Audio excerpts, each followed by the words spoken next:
บล็อกต้องกินบล็อกเอาไปค่ะเอานมไปให้แกะค่ะ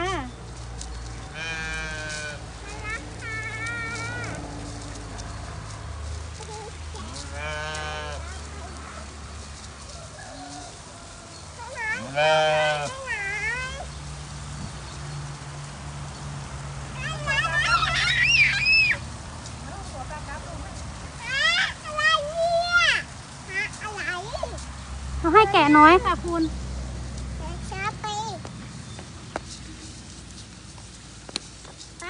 เอาใกล้ๆค่ะเอาไว้ชา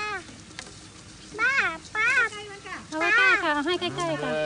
ชาใกล้ๆมาเลยป้าใส่ปากมาเลยมายกปากสูง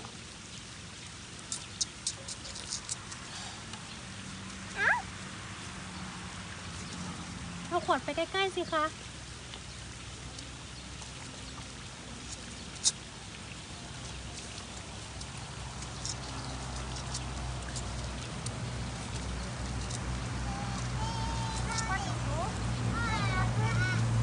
ยกขวดขึ้นค่ะคุณนั่นแหละเก่ง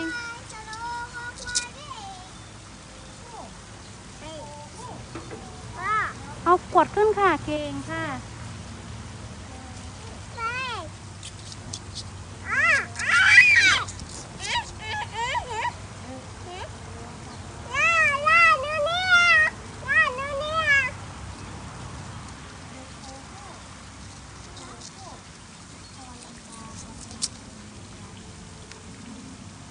แบ่งให้อีกตัวหนึ่งตัวข้างล่างนะคุณ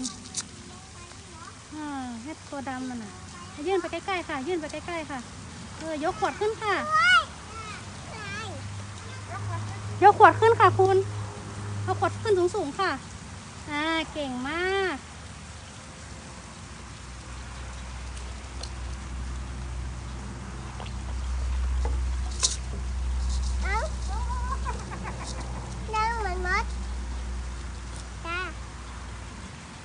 เอาไปใกล้ๆค่ะ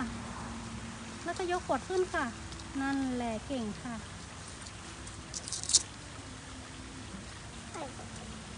หมดแล้ว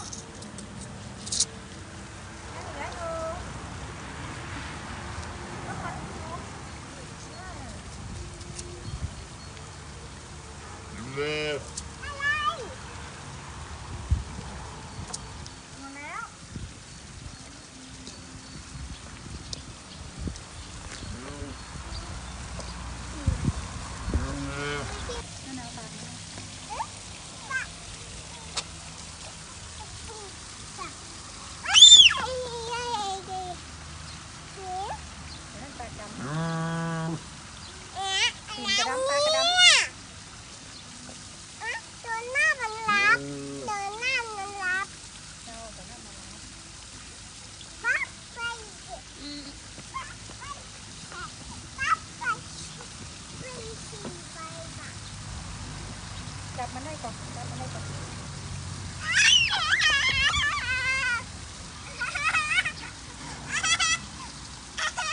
ไม่ชี้ได้ก่อนไม่ชี้แล้วอ่ะ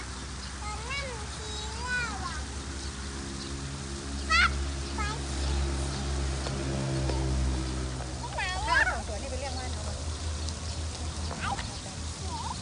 กินกระดำปลากระดำไม่หอมเหมือนกันนั่น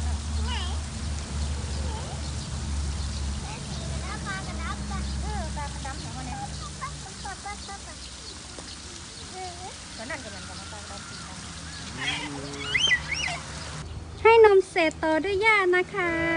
เอาหญ้าให้แกะ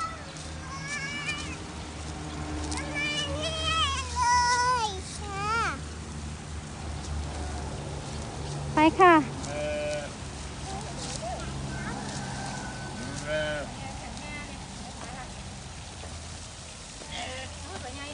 เอาให้ใกล้ๆค่ะคุณ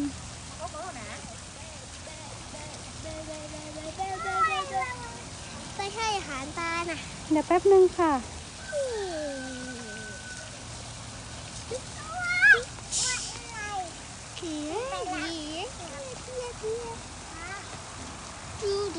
ดู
ตุ๊กแกมันจะกินหญ้านะ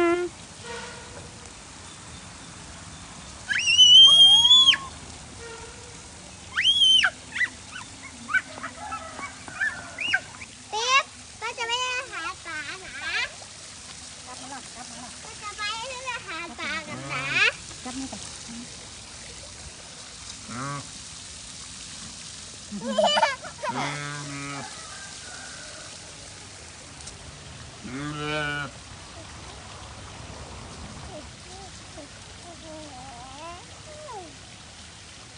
ชอบไหมคะ ชอบค่ะ อยากได้ไหมคะ อยากได้ว้า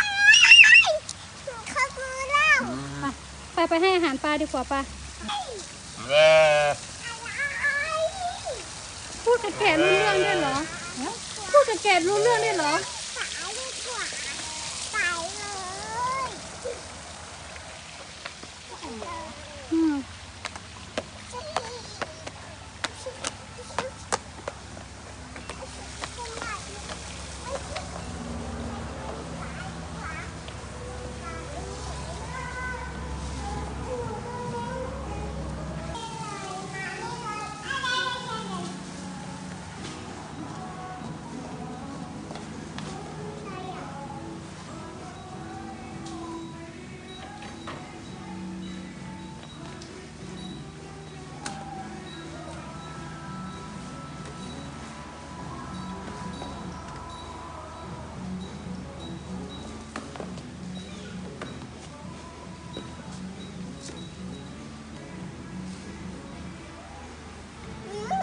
ไม่ใช่ได้